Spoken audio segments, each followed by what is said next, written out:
ජීවිතේ ගොඩ දාන්න කොහේ හරි විදේශයකට යන්න ඕන කියලා.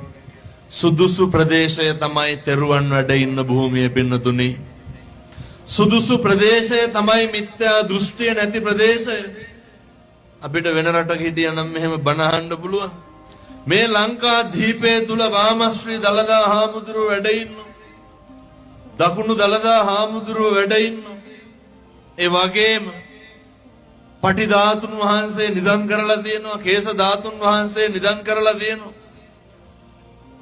භක්ත්‍යාදරේ පූජනීයත්වයට පාත්‍ර වෙන පාත්‍ර වෙච්ච ඒ වටිනා කියන පූජාමය වස්තුන් 8කට වැඩියෙන් ශ්‍රී ලංකා දීපේ ලලාට ධාතුන් වහන්සේ වැඩ ඉන්නවා. මීට වඩා මොකක්ද සුදුසු භූමිය? උදේ නැගිටිනකොට කොහෙන් හරි පිරිත් ටික ඇහෙන්නේ නැද්ද?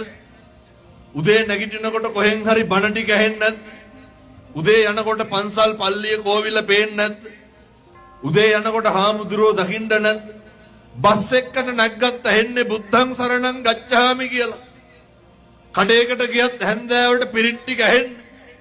මේකට වඩා මොකක්ද පින්නතුනි කියමු බලන්න සුදුසු භූමිය. අපි සුදුසුයි කියලා තක්සේරු කරන කැටගරි කරන රාමු තියෙන්න පුළුවන්. සල්ලි ඇති නැති, බලය ඇති නැති, සැප සම්පත් ඇති නැති.